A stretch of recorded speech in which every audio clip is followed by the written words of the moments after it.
Unprecedented images of protest across China are reminiscent of Tiananmen Square. I'm Barkha Dutt, you're with the Mojo Story. Our special coverage continues of those dramatic protests inside China. Let's take a look at these images that are going viral across the world. These are protests mostly led by young students on university campuses across the country. They're holding up blank sheets of paper, well, effectively, so that they can't be censored, and so it's being called the white paper revolution. But the protests and the chants are unequivocal. Step down, Xi Jinping are the chants that are being heard on the streets. A BBC journalist has been taken in and beaten by police. And there are also images of a young woman who has been staring down the barrel, literally, of police officers, filming them, who then took her into custody and beat her up as well. Many are asking that one question: is Xi Jinping losing his iron grip over China? Is what was described as full control moving towards full collapse? Is this reminiscent of Tiananmen Square, when an iconic picture of one man staring down the barrel of a tank changed the global discourse around China? And how will Xi Jinping respond? There are implications for democracy and there are geopolitical consequences for the world. In a moment from now, our newsmaker today is one of the world's foremost experts on China. He's literally spent his entire life studying China. We'll be speaking to Kerry Brown. Kerry Brown is at the Lau Institute at King's College in London. He's also, in a previous avatar, served at the Embassy of the United Kingdom in Beijing, and as I said, is a foremost expert on China. Kerry, it's great to see you. Protests, as we've been discovering by talking to many people inside China, are not alien to China, but they've always been localized. They've been little spurts of agitation. This is countrywide. Does it strike you as different from anything you've seen in years? Well, it is certainly different because it's a response to a very unique situation at the moment, which is these very draconian and harsh lockdowns. China hasn't had a national lockdown, but it's had lockdowns in specific places like Xi'an, Shanghai, and in Xinjiang, as we saw last week. That's been going on for about 100 days plus. So there's a very specific thing triggering these, but it's also in combination with pretty bad economic situation at the moment.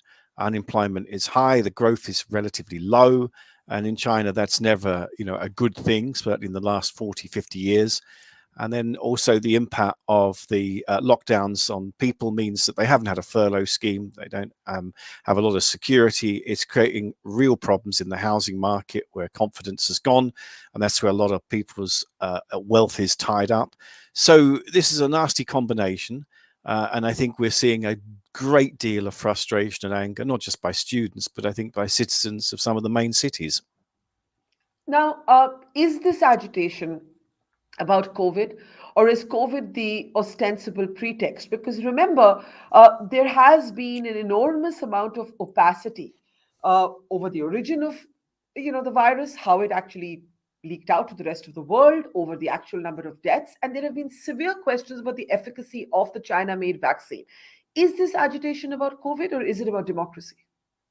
I think it's about all sorts of things. I don't think it's predominantly about democracy. I mean, I think that may have been true in the last big demonstrations in 1989, but the world has moved on then. I don't think Chinese people are naive about the outside world and the kind of models it offers. I think they've lost a lot of their admiration for that. I mean, it's definitely about frustration. The lockdowns have gone on for a long, long time, at least the threat of them, that creates great insecurity in people. And also, I think it's because of this sense that this government promised in the Congress, the party Congress, where Xi Jinping was reappointed as the party boss, that it would be people-centered and it would be efficient and clean. And it's certainly not seeming to be particularly people-centered, and it's not particularly efficient at the moment. And I think, the strategic choice was made 18 months ago by Xi Jinping and his colleagues to do a track and trace model. They didn't really put a lot of effort into, kind of widespread vaccinations. As you just said, the Chinese vaccine is not particularly, in clinical trials at least, as effective as Western ones or outside ones. So this is a bit of a perfect storm. How they can get out of this, that's a big, big question. But as an autocracy, they tend to not have to answer to opposition politicians. They have a lot of scope to do things. It's just whether they will do it quick enough. Yeah, lots of questions there. We've been playing out some of these viral videos. I'll play just a little snippet. I'm sure you've seen it, but for others in our audience, of a young woman as she films the police and is then eventually thrashed by them. Many people drawing analogies with that young man who stood in front of a tank a few decades ago at Tiananmen Square. Listen in.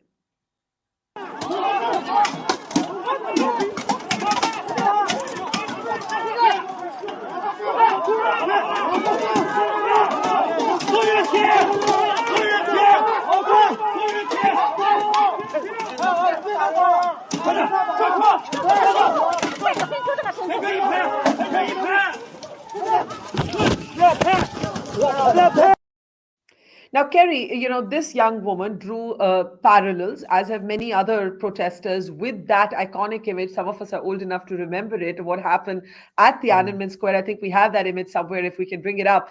Do you see that parallel? There it is, with Tiananmen Square. Do you? I think that there is a kind of parallel in as much as, protesting in China is not easy, and people that do it are incredibly courageous. And we see courage in both of those images. The image that we've just seen of the young, I presume, student or young woman, being manhandled by a bunch of people in armor and then these people in the white uniforms. This is the problem, that you've got a security services in China now that just panic. They over respond. They just are worried that they're not going to keep a tab on things. And then things just escalate, and they just deploy large levels of violence. Now in '89, that was really, really bad because they used live ammunition and they used the military. Since then, there's a thing called the People's Armed Police that's responsible for domestic security. So that's the kind of figures we've just seen there. And they're not meant to be using live ammunition, but they certainly use violence. And the fact is that it's not only this image. There's been many, many images that have got out, despite a lot of censorship, of people being beaten, hit, just because they don't want to do particular things or they're fed up. And that is an awful image for China. I don't think it's the norm, but it certainly happens quite regularly. Yeah, and of course, young people are holding up A4 blank paper, mostly to avoid censorship. I think we have those images there, and it's very, very powerful. It's being called the white paper revolution or the A4 revolution. Kerry, my question is this: you say a lot has changed, and I would agree, since Tiananmen Square. How do you think Xi Jinping might respond? I was talking to friends from China earlier who suggested that mid-level functionaries could be scapegoated. He might actually present himself as someone more responsive to these protests instead of cracking down on them. However, remember, the chants on the street are "Step down, Xi Jinping." Well, they are. That's what's really caught the attention of the outside world. And there are people who really do believe that in China. And again, I say it's hard to sort of assess how widespread it is, but I suspect the majority are probably most ticked off by the economy and by the kind of continuing disruption to their lives of what they see as ineffective policy now. I think one of the kind of triggers was obviously seeing Qatar and the World Cup, crowds going around with no masks. Looking like the whole thing was over. And, people in China are big supporters of football. Those images have now been censored, so you can't see them. But I think that may have awakened people to the fact that the rest of the world seems to be moving on, and Chinese people are still often stuck in their homes, unable to leave and get food because of these very, very harsh, attempts to have zero COVID implemented. Is this an existential threat to the Communist Party and Xi Jinping? I mean, Xi Jinping and his colleagues have many, many things they can do before we get to a really dangerous zone. They can certainly relax, which is what they've done, the policy in Xinjiang a bit. They can certainly, use much more repression. They've got a lot of resources to chuck there, and that would not be for the faint-hearted. They can certainly, kind of make compromises. They can deal with particular groups. They can even, as you just said, scapegoat figures lower down. They have many, many options. They can do a complete U-turn if they want, because the only people they have to kind of face are, within the elite. If this were to become a problem, it would need to mean an elite split, people right at the top being against each other. And Xi Jinping has absolutely iron bolted this with the last leadership kind of shuffle. Everyone around him are, loyal to him. The whole system, kind of flows towards him. In 1989, that wasn't the case. There was a split right at the top. That's what caused the problem. This time there isn't. So while I understand people getting very excited in the outside world that this is like a Berlin Wall moment, I don't think that that's likely to happen. We're some way from that, a long way from that. It could spiral out of control, but that would be a pretty terrifying prospect. At the moment, I think we're just going to see maybe a kind of mixture of compromise, but also repression. Yeah. Let me ask you this, though. While the Xi Jinping regime can, in a sense, throw a shroud over the actual number of COVID deaths, the COVID cases are tougher to hide. And we are seeing a surge at the moment, and China may have to confront the hard truth that its China-made vaccine hasn't proved to be effective. Uh, where do you see the Xi Jinping administration moving on that? Well, it will be a big loss of face because they do want to be more autonomous in their research and development and technology. And, this would be kind of completely upending that. But if they have to, they'll do it, because the one thing that matters to most to them is maintaining a grip on power. And so they will do pretty much anything to do that. Now, the issue with the quandary, the problem that they're facing at the moment is, though they can certainly relax things, there will be a spike. And those numbers may be very, very big. Why they went into this 18 months ago, these kind of local lockdowns, trying to have zero COVID, was a fear that they would have the same high levels of mortality and hospitalization that were seen in America and Europe at that time. And the Chinese healthcare system is extremely patchy. Where it's good, it's good. Where it's bad, it's non-existent. And the problem is, of course, you have an aging population. A lot of them have not been vaccinated or have only been vaccinated once. So it's a kind of perfect storm. The thing that the Chinese government most fears is this whole thing getting out of control, mortality rates going through the roof, hospitals collapsing, and then you will really get people go crazy, and not just in the cities, but across the whole country. That's what they fear more. But as we've seen in Iran, a protest can start around one thing and then it can actually take a completely different shape. So Iran's women come to the streets against the morality police, against the enforced hijab, and now it's a full-blown revelation against actually the mullahs of Iran. And so I'm just wondering where this might go. And my question to that extent is, let's start with some of the corporate consequences that are already being felt. Apple, for instance, is now running short of millions of iPhones because its main plant in China is caught up in this tumult. What do you think the world will be looking for as we look at those images coming out of chaos at that plant, workers trying to escape, protesting the lockdown, and so on? Well, that's a great question.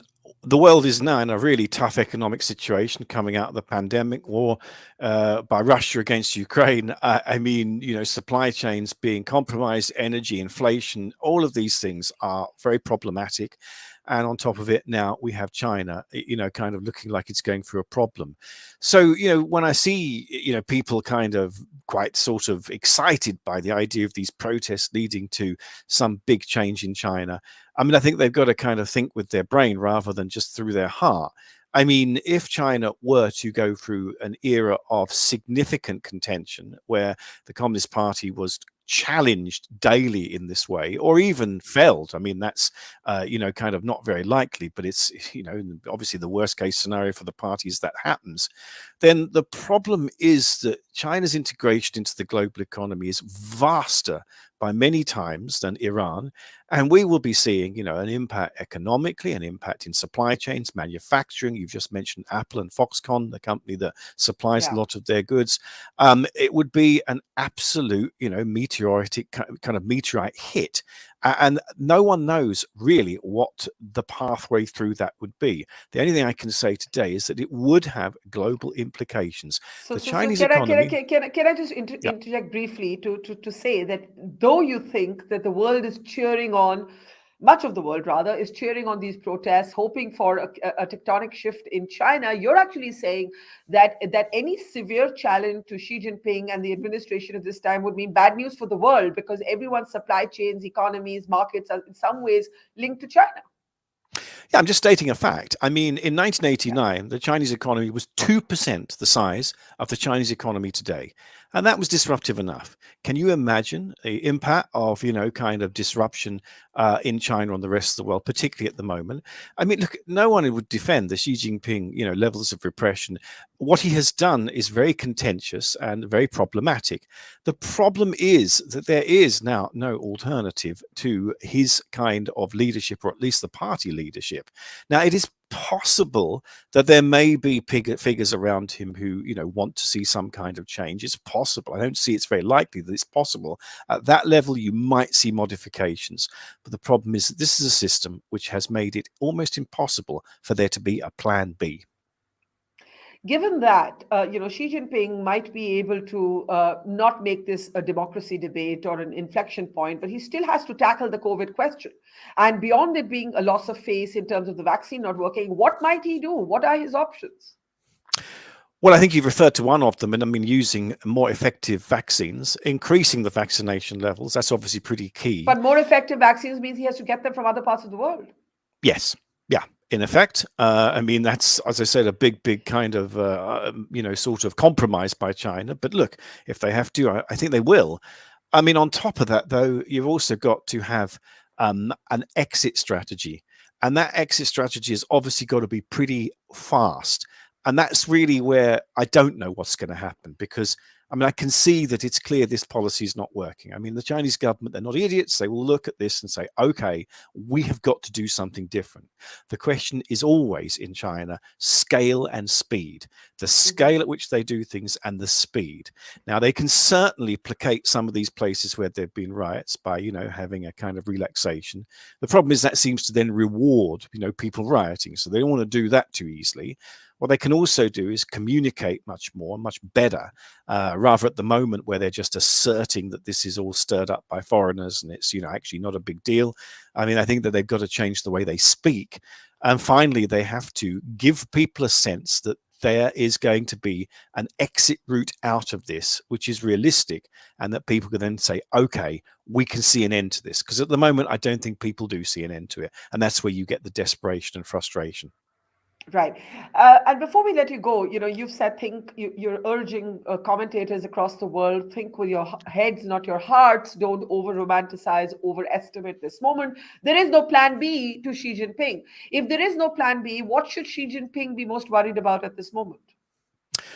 Well, overpromising. He's overpromised. I mean, and that's been a thing throughout his leadership in the last few years. That it's all about him delivering all of these incredible things, and now, I mean, it seems like in this thing he's not been able to deliver. And at some point, the frustration will become so raw and huge. Not maybe on this issue. I mean, I don't think on this issue it will reach that level, but on the economy. I mean, these are really the big things that can completely cause the end of, kind of dynasties. And the Chinese economy is going to go through, I think, a very tough time, but it's going to try and take a political response to that. And that's kind of dodgy. That's really difficult.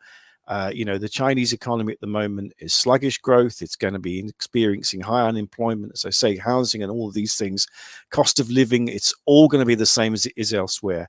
And this leadership need answers to that. At the moment, those answers are just not clear. Well, for me, the takeaway in what you said is, a flagging economy, if not addressed, can end dynasties. So I think that's the part to pay attention to, not an abstract argument over human rights and democracy, but bread and butter, everyday issues. Can people live? Can people breathe? The rest of the world seems free. while the Chinese are still locked in behind closed gates and the economy isn't doing well. Thank you, Kerry. It's been a pleasure. I'm sure we'll have you back again as the situation unfolds further. Thanks and have a great evening. Thank you very much. Thank you. It's great to see you here. Thank you for watching our work. If you haven't subscribed yet, don't forget to click the bell icon and subscribe to Mojo Story and support independent, robust journalism.